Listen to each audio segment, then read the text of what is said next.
Those darn squirrels fly south. Old Man Fuquare lived at the edge of town in a beautiful forest full of birds and squirrels. But he was such a grump. He scolded fireflies for being too bright. He yelled at clouds for being too fluffy. And when the lilacs bloomed, he pinched his nose with a clothespin so you wouldn't have to smell their scent. Even for a grump like Fuquare, it had been a glorious summer. He spent most of his time painting colorful birds that visited his backyard. But now it was fall, the weather had turned crisp, and the leaves had changed colors. And soon the birds would fly south for the winter. Fuquare would have to endure the long, cold winter months alone. Well, not exactly alone. The squirrels would be there too. Normally, the squirrels spent winters playing ping pong, building ships in bottles, and knitting. But this year, they had other plans. They were curious about where the birds went for winter vacation, so they decided to follow them. When the first frost arrived, the bongo birds took off, followed by the baba birds and the yaba birds. They circled the house, waved goodbye to Fuquare, and headed south. The flugel bird spent a few minutes scarfling up the last of the seeds. Then he took off too.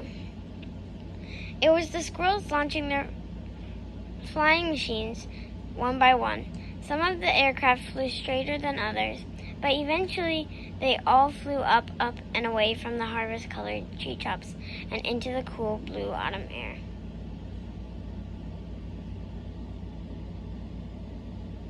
The old man could hardly believe his eyes. "Great googly moogly," he said. "It's a whole flock of flying squirrels." The squirrels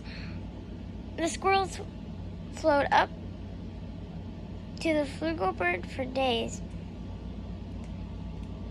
They flew through the night, they flew through the rain, they even flew through the turbulence.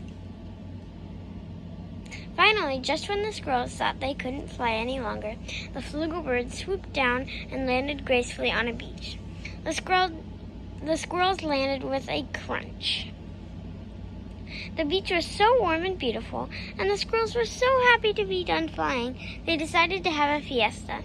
They went swimming and ate mangoes with salt and lime. They played the marimba and danced the merengue. Party lasted all night long. Over the next 2 weeks, the squirrels made themselves right at home. There were many new plants to snack on. There were also many new birds to see.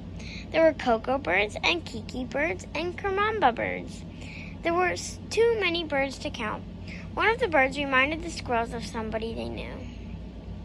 Deep in the snowy woods, a strange noise woke Old Man Fuquare from his nap. It was coming from the telephone. He was getting a call. When he picked up the receiver, the operator asked if he would accept the charges for a long-distance call from the village of Santa Vaca. There was a chattering on the line.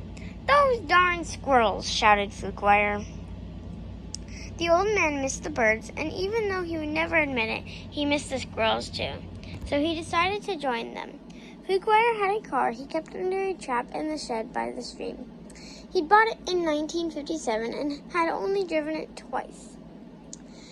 He loaded it up with his easel, paints, and brushes, fixed himself a snack of cottage cheese and pepper, and hit the road.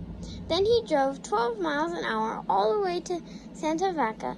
The nice people behind him had plenty of time to admire his car. Finally, Fuquare arrived at the little village. He spotted the flugel bird flying overhead and followed him to the beach. When he got out of the car, the squirrels gave him a big hug. Maybe it was the nice weather. Maybe it was the beautiful scenery. Maybe it was the squirrels dancing in his pants. But for the first time in a very long time, the old man laughed. Soon Fuquare set up his easel and began to paint the local birds. "Da-da-da-boo," sang the cocoa bird. "Da-da-ba-doo-goo," sang the kiki bird. Fuquare was overjoyed. The birds here are even more amazing than the ones back home," he exclaimed. "Humph," muttered the flugel bird. The sun was very hot. Fuquare sweated, but he kept on painting. Fuquare swirled, but he kept on painting. Then Fouquire slumped forward face first into his painting. The squirrels dragged the old man to the shade and gave him some water. He was as red as a bonga bird. He decided it was time to go home. The squirrels decided to go with him. They'd had a wonderful vacation, but after all, it was almost time for their annual snow fort building competition. They had one last snack of mango, then Fouquire waved goodbye to the birds, and they all piled into the car. The trip back home was much faster for all of them. The squirrels drove most of the way. Those darn squirrels. The end.